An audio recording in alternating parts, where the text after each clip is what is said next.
We spent the last 10 years living on our boat full-time, sailing to some remote and extreme corners of the world, pushing our boat and us beyond our comfort zone. And after 30,000 miles of our journey, we decided it was time for a long overdue refit. We spent the last year stripping her to her bare hull. We hauled her out, reinforced her hull by adding ribs and stringers, and a few layers of glass on the cabin top. And after weeks of sanding and grinding, it was time to start the rebuilding phase. We added the main bulkheads and secondary bulkheads. And now that you can really start to see her interior come to life, it's the perfect time for a boat tour to show you what we have so far in a broader perspective and chat about what the exciting next steps of this refit are. All of the storage is bigger. It's very difficult to not talk about all the ideas. I'm on the toilet right now.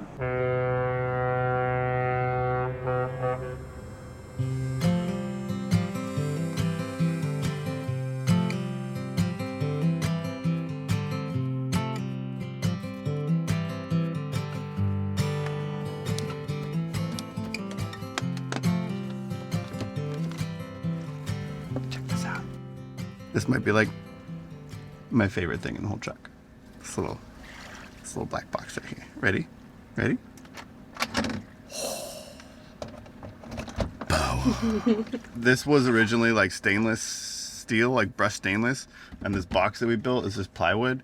But then we just covered everything in rhino liner, and you know, like looks great. It's super durable, and now the little plug just like blends in perfectly. I love it. Small things in life. So a lot of you guys have been asking us what's in our morning smoothies, and we'll put the full recipe, like the detailed recipe, up on Patreon for free. So if you're interested, you can just head over there and check it out. You don't need to sign up on Patreon to see it. But one of the ingredients is AG1, and they agreed to sponsor this video. AG1 is an all-in-one nutritional supplement that is packed with minerals and vitamins and probiotics, and it's all in one scoop, and it makes it so much easier than taking like a whole handful of pills every morning. We stopped drinking coffee about 2 years ago, and AG1's been one of the things that we have been replacing it with as a healthy alternative.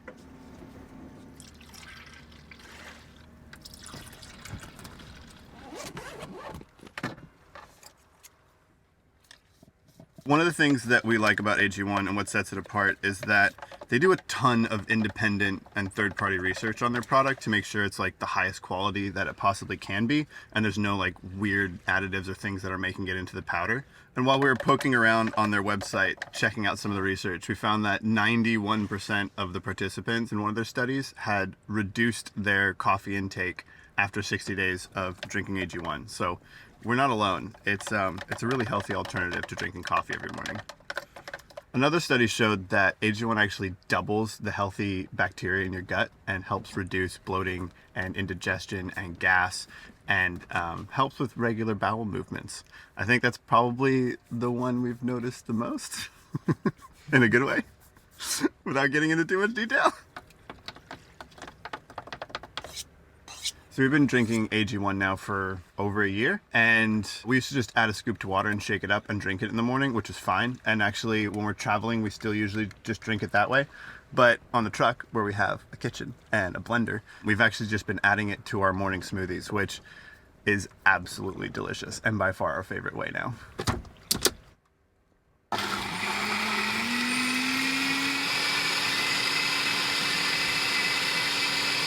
Cheers. All right, cheers. Smoothies are made. Oh my gosh, this is so good. Those are freaking good. So guys, if you want to try AG1 out and boost your health, improve your digestion, maybe cut back on coffee and become morning people like we are, because I used to not be a morning person and now I wake up at like 6:30 in the morning. Make sure you give it a try. I'll leave the link in the description below. And on that note, we're gonna finish this. We already worked out. And we're starting to melt. It's really hot, and the only place that we have in our entire lives that has air conditioning is inside of our boat. That's like the way we're motivating ourselves to stay working all summer. How ironic is that? We should get out of here before we melt and get to the boat where it's like a cool 18 degrees Celsius inside. So one way to motivate us to do some boat work. This is the other way. This is the second way. This wakes us up in the morning and it's delicious. All right, see you at the yard.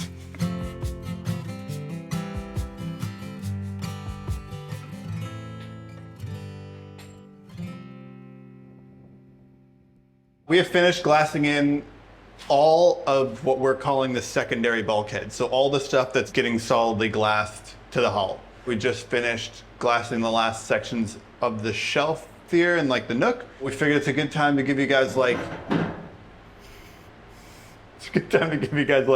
a preliminary boat tour because it's real. It's wood, it's not cardboard anymore. We can kind of show and get a good feel for all the different spaces and the layout. We can start in the galley. As we've been cooking our resin here for the last week, we've been able to get a pretty good feeling about what the space is gonna feel like.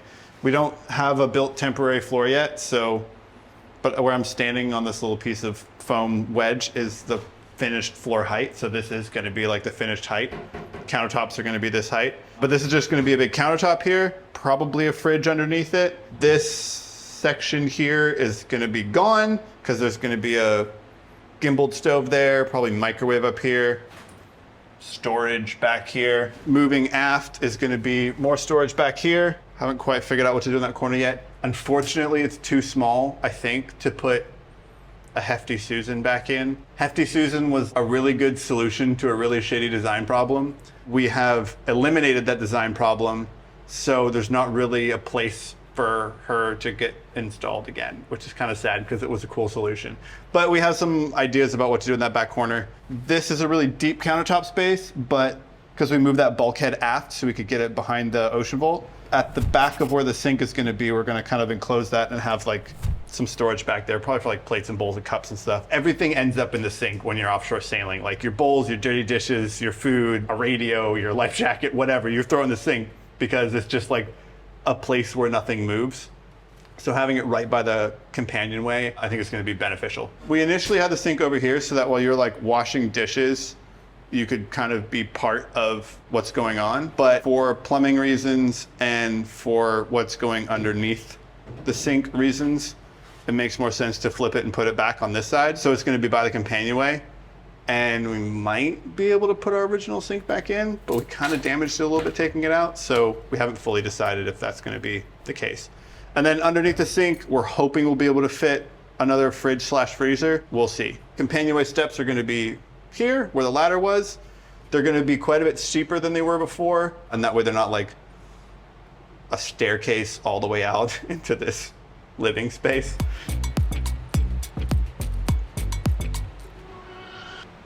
So underneath the companionway steps, those are going to lift up out of the way. We're going to have the ocean bowl here, and we're going to have probably all of our fuses and breakers and switches and anything that might trip or flip or anything we just kind of access electrical wise is all going to be in one place, and it's all going to be under here. So all of our electrical conduit is going to come to here. We'll have electrical components scattered throughout the boat because it makes sense to distribute the weight and distribute the functionality, but all the main connections are going to happen under here. And there's going to be like a floor down here and a watertight hatch to access the ocean vault if and when we ever need to. We balsa cord this, so it's super stiff now.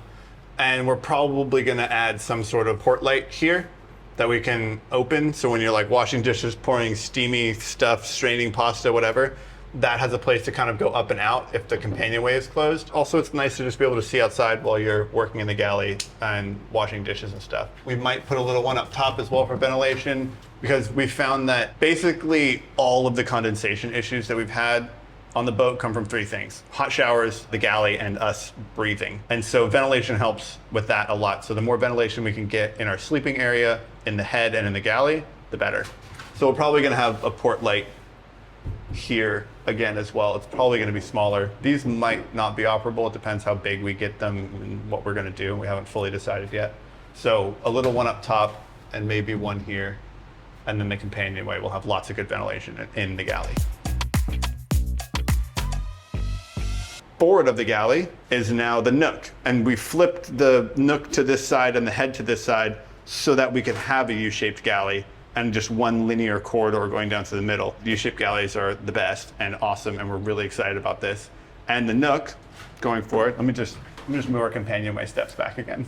Moving forward from the galley, this is going to be the nook. Again, we really liked having a nook, just a big, flat, multi-purpose space. We used it for everything from a garage to a yoga studio to a guest bed to a dining room. It's not going to be this high, but the height of the nook is determined by which refrigerator we go with, because it's probably going to stick out of the back or the front, forward side of this bulkhead.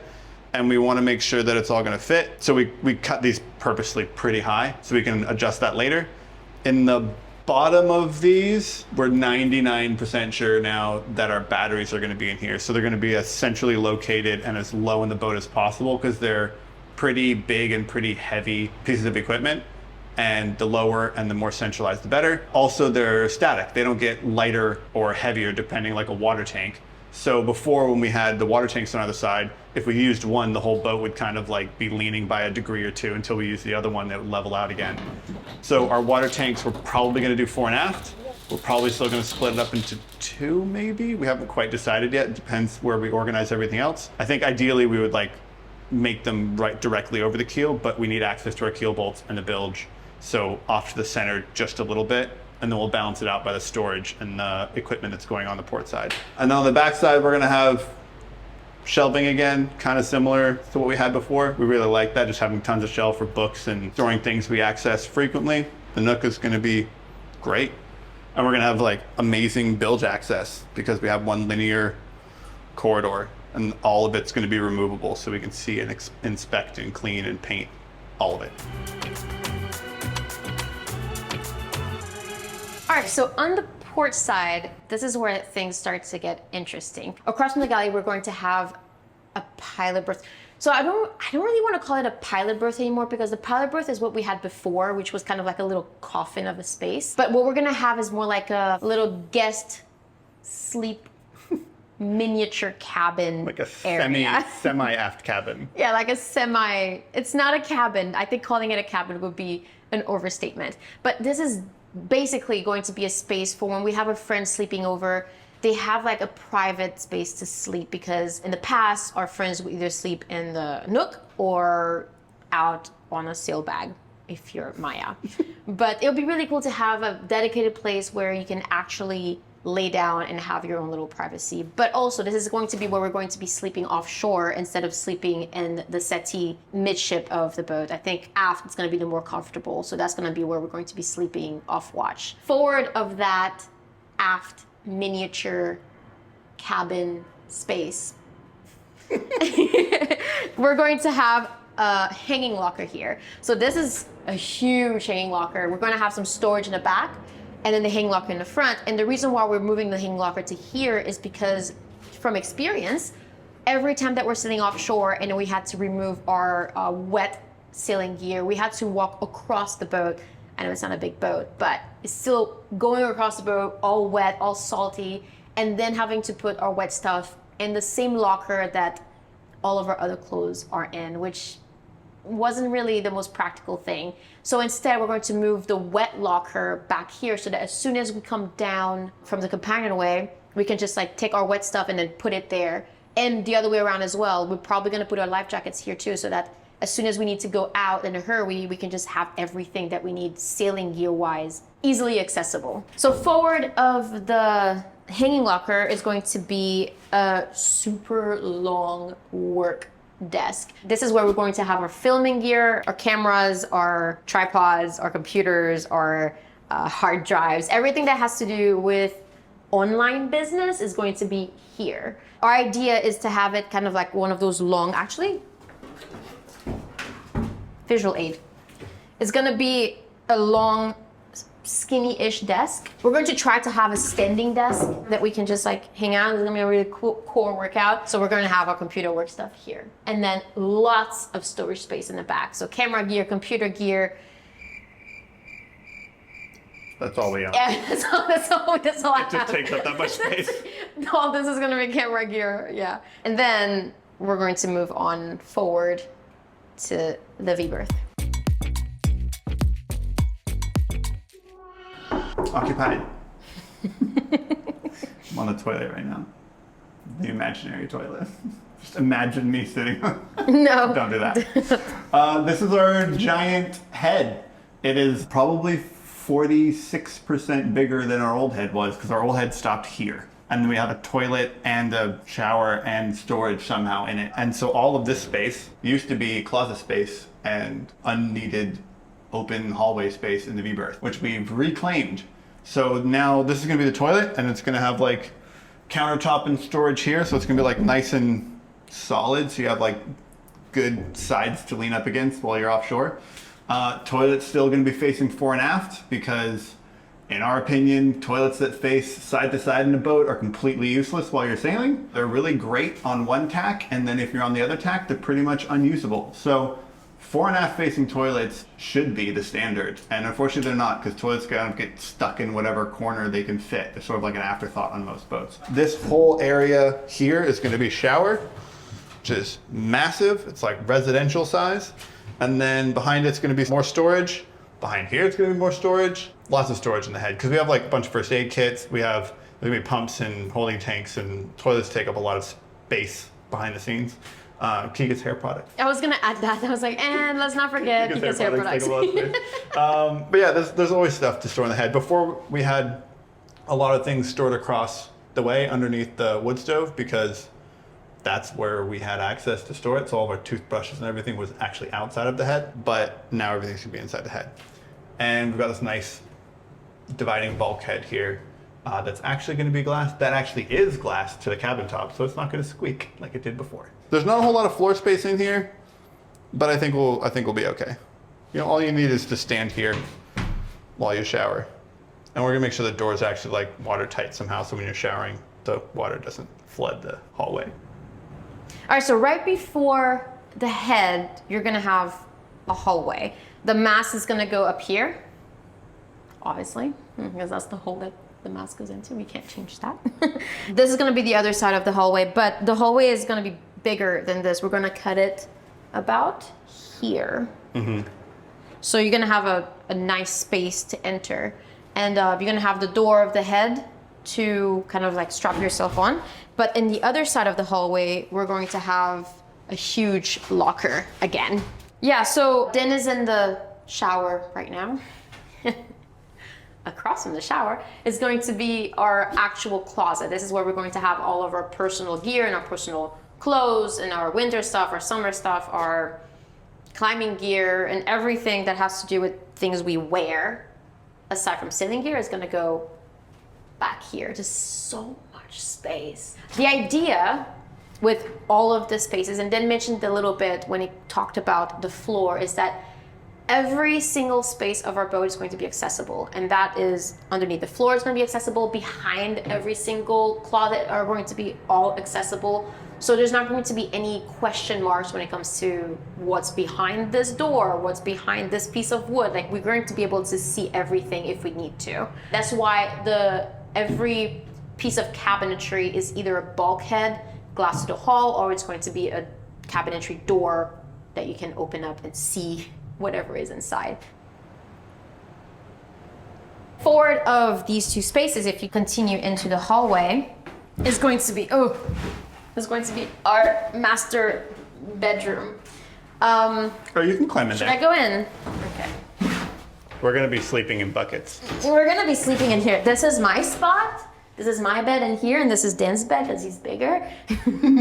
As you can tell, it's not a lot of space. It's the same size of mattress that we've had before, which I think it's a queen size on the widest part, and then it tapers down to a V. But the difference is we don't have that extra space in front of the mattress. That's why we had the two closets, and it was an awkward space because you didn't really have enough space to do anything, and it wasn't really necessary. So we maximized the space by removing it and making the head a bit bigger. So this is just gonna be a mattress. We don't need more than that, because as soon as you get out of the bed, you have the space you need to get ready to go to the head, to use the closet, etc. This is gonna be bigger than before, even though the mattress is the only space, but above you have more headspace because we don't have those stupid little silly lockers that used to be there before. And then obviously forward of that is going to be the chain locker. The difference is though, underneath, right now it kind of tapers down to a V, and we're going to add a floor underneath the chain locker so that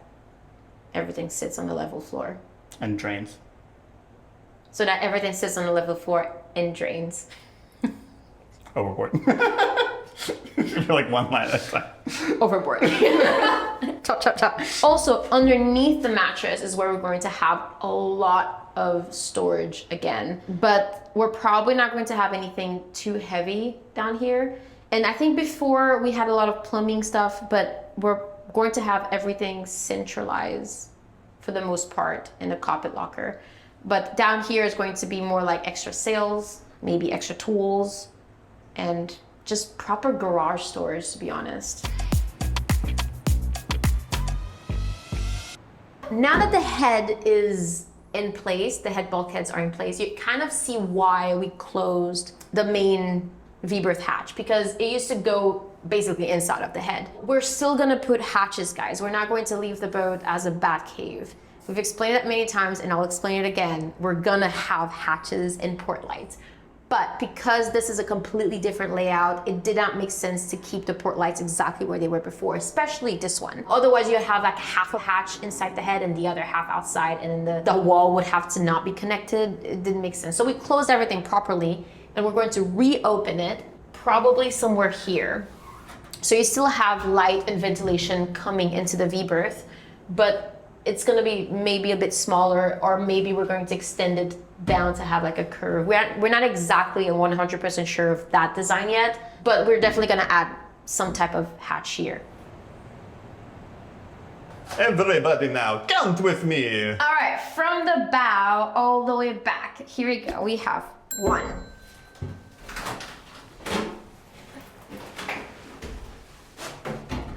2. Does this count as 1 or? No, every piece that we cut, so 2. 2, 3, 4.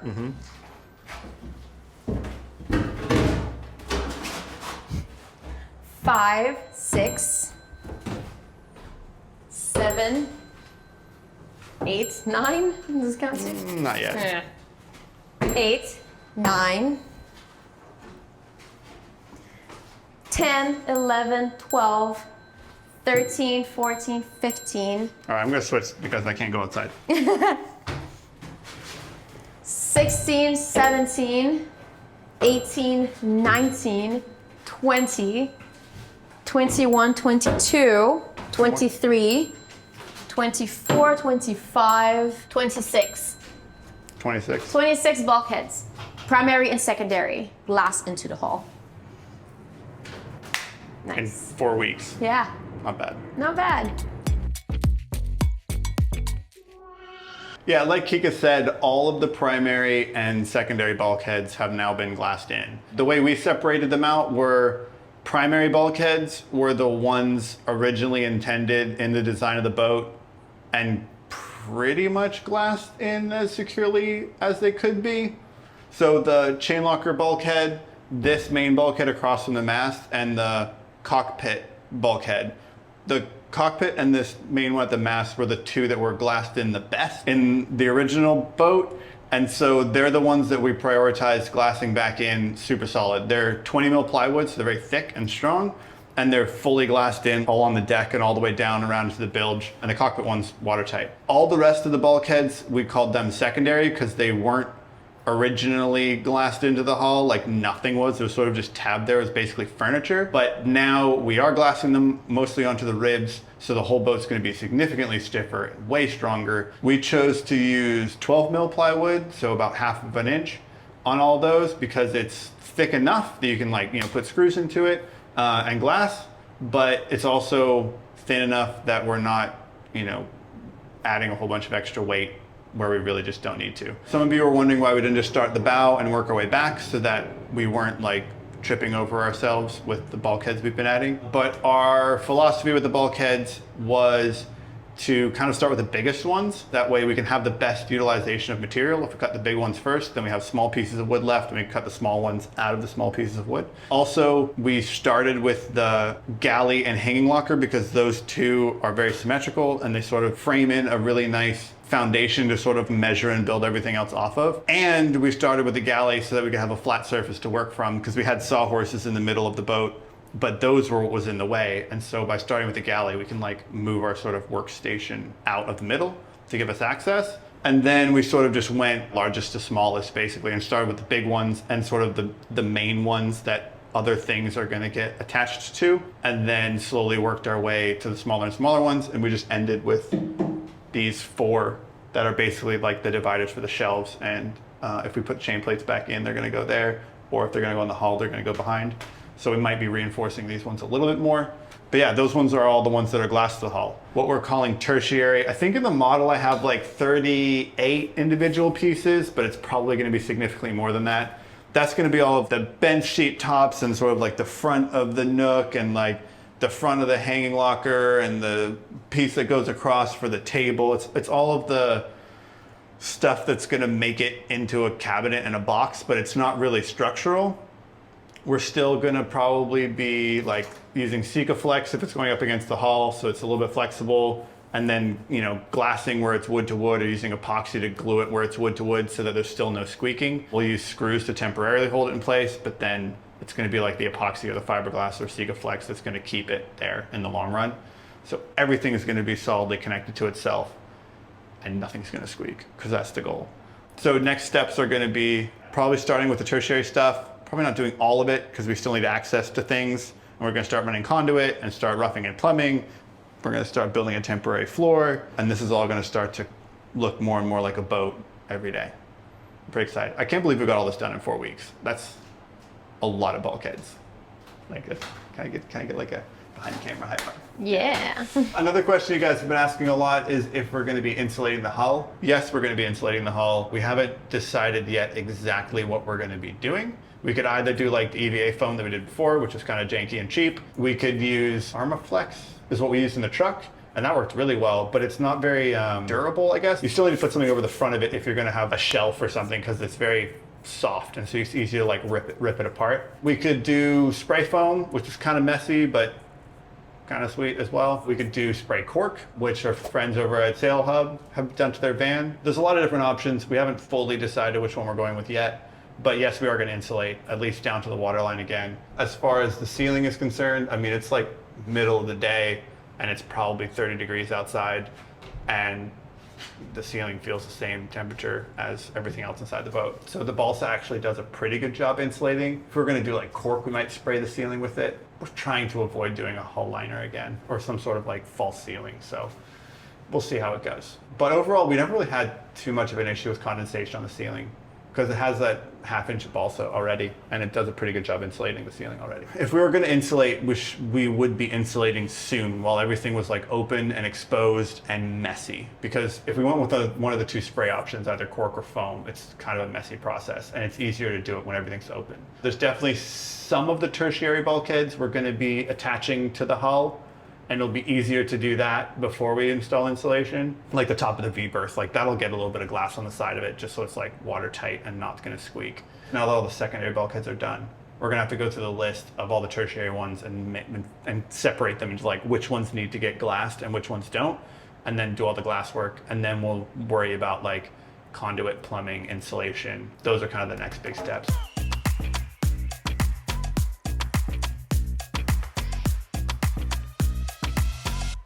All right, we're gonna put the camera on the air conditioning.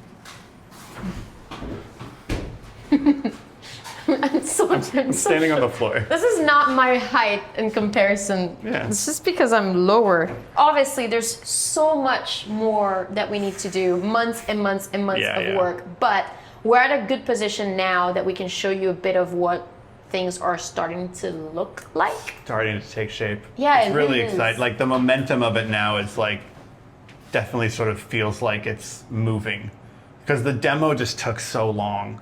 And then the glass work that the guys were doing actually took pretty long too. But now that we've been able to take over and work at our pace, it's definitely moving along quickly. Although this is that stage where like, it looks like it's all coming together really quickly. It's that first like 80% of the project that looks like it's going fast, but then it's that last 20% that takes 80% of the time. Oh, wait till we paint. Once we start priming things in here, you guys are gonna be like, oh, you're gonna be done in 2 months, but it's still gonna be a lot more work, because we need to do electrical, plumbing. It's those final finishes that just take forever. And like, it's gonna take a day to install every single electrical component. It's going to take a day to like wire a light. You know, like those are the things that take forever that don't look like anything. Yeah. This looks like something. This looks big, like something. and it went from nothing to something. It's been a journey so far, and it's gonna be a journey from now.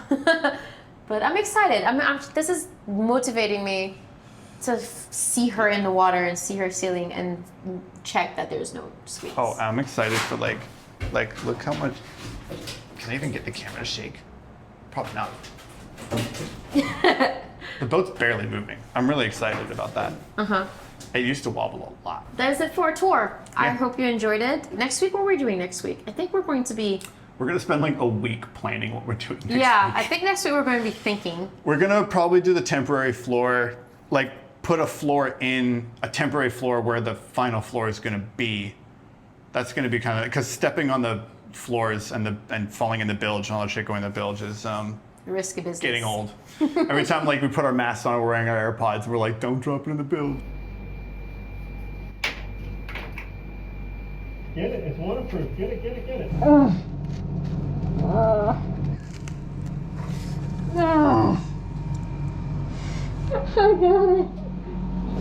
It's really like gross and nasty down there.